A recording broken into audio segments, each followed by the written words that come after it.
Je suis née dans un petit village en Turquie. Et dans ce village-là, souvent les guerreros kurdes, les combattants, venaient nous voir. Et c'est quelque chose d'assez commun.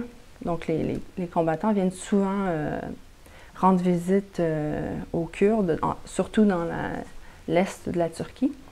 Et en déménageant au Canada, au Québec, les Kurdes ont eu soudainement une liberté de s'exprimer, de dire qui ils étaient.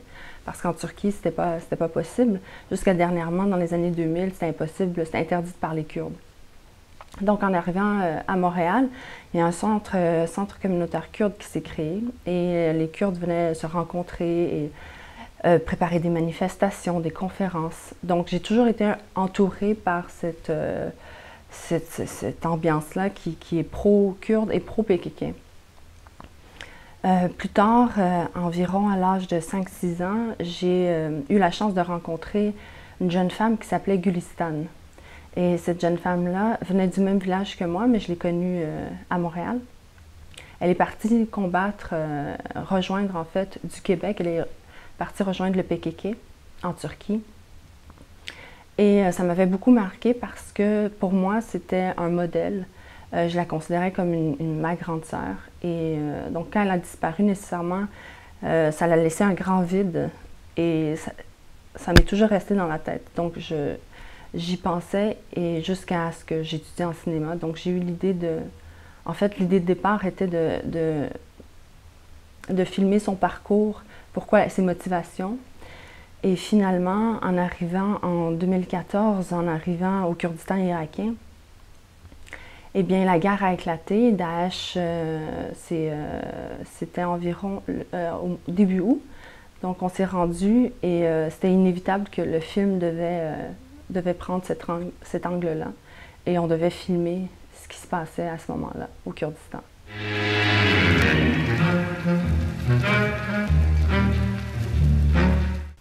L'idée du scénario a commencé en 2010. J'ai écrit ma première version à ce moment-là. Et ensuite, je me suis rendue en Europe pour rencontrer les gens du centre communautaire kurde. Certains centres communautaires kurdes ont des liens avec le PKK. Donc, j'ai réussi à faire un lien de cette façon-là. Et en écrivant cette première version-là et en rencontrant ces gens-là, ça m'a permis d'aller par la suite au Kurdistan irakien en 2011. Et c'est à ce moment-là que j'ai rencontré mon personnage principal qui est Sözdal. À partir de ce moment-là, en fait, j'ai gardé le contact jusqu'à temps que le tournage se fasse. Et en 2014, quand on est allé tourner, je me suis mis à la recherche de cette femme-là et on a pu faire le film ensemble. Et ce qui était extraordinaire, c'est que j'ai également rencontré des femmes que je ne connaissais pas du tout dans un des camps dans le nord, à Kandil et à plusieurs autres régions que j'ai pu visiter. Et il y a eu un lien vraiment très naturel, vraiment, ça n'a pas été une difficulté pour moi de créer des liens avec ces femmes-là. Et mon engagement personnel, c'est certain que j'ai essayé vraiment de faire partie de leur univers. D'ailleurs, je parle la langue, donc c'était beaucoup plus facile. Et je suis une femme et c'était un camp de femmes. Donc je pense qu'ils m'ont rapidement acceptée. Il y a eu rapidement une amitié, une fraternité entre nous. Et jusqu'à présent, jusqu'à aujourd'hui, j'ai des contacts avec ces gens-là.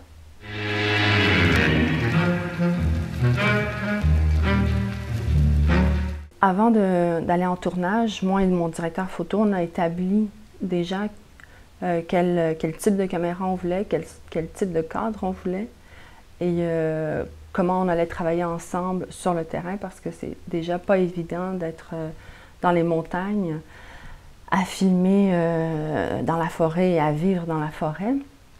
Et ensuite aussi, on s'est déplacé en ville, dans une petite ville qui s'appelle Mahmoud. Et donc, on avait déjà établi l'esthétique qui sont... je m'intéresse beaucoup au visage. Donc, je privilégie des plans qui sont extrêmement rapprochés et j'essaie de voir les mimiques parce que je trouve que c'est ça qui reflète en fait les émotions les plus subtiles. Donc déjà là, on avait un plan précis de comment on voulait filmer ces gens-là. Et aussi, dans le film, il y a un dispositif qui est, j'appelle ça des journaux vidéo. C'est donc le personnage principal qui parle à la caméra, et cette caméra, et moi je suis derrière la caméra, et elle me parle directement à travers le dispositif. Et ça, c'était une idée déjà qu'on avait établie, qu'on voulait faire. Donc, à chaque moment du tournage, lorsqu'il y avait des événements assez marquants ou importants, on prenait le temps de recréer ce dispositif et de poser des questions en lien avec ce qui venait de se passer ou des questions qui venaient nous toucher, nous interpeller des situations.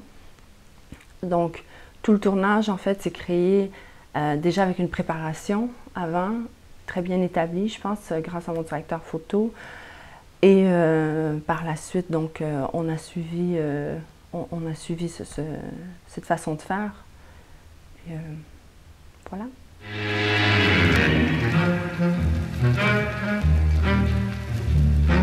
Il faut comprendre que le PKK existe depuis...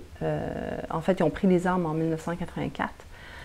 Donc, ça fait 30 quelques années qu'ils existent et qu'ils combattent. Et ils combattent l'injustice que le peuple kurde vit, et toutes les minorités d'ailleurs dans cette région-là. Et je trouve ça absolument incroyable que ça soit considéré comme terroriste, alors qu'on le voit même aujourd'hui, il y a l'armée turque qui utilise tout son arsenal de guerre contre sa population, et que la population est laissée à elle-même, et que du moment où le PKK intervient, ça devient... les gens en Turquie, entre autres le gouvernement turc, donc les terroristes ont attaqué, alors qu'il faudrait voir du point de vue qui sont les terroristes en ce moment. Un État peut être un terroriste aussi. Une organisation, c'est pas parce qu'elle n'a pas de pays et qu'elle est terroriste, c'est pas parce qu'elle se défend qu'elle est terroriste. Donc c'était aussi un peu le message que je voulais, moi, soulever dans le film, c'est que je crois que toute personne qui se fait attaquer a le droit de se défendre. Et je voulais aussi faire connaître ce peuple-là qui est 40 millions, donc la plus grande population au monde à ne pas avoir d'État, et à aussi être victime de violences dans les 4 pays dans lesquels il se trouve, donc l'Iran, l'Irak, la Syrie, la Turquie. Je pense que c'est, avant tout, j'aimerais conscientiser les gens à cette question-là, du moins leur faire voir que ça existe, qu'il y a en ce moment une injustice, et elle dure depuis près de 100 ans. C'était donc le but du film.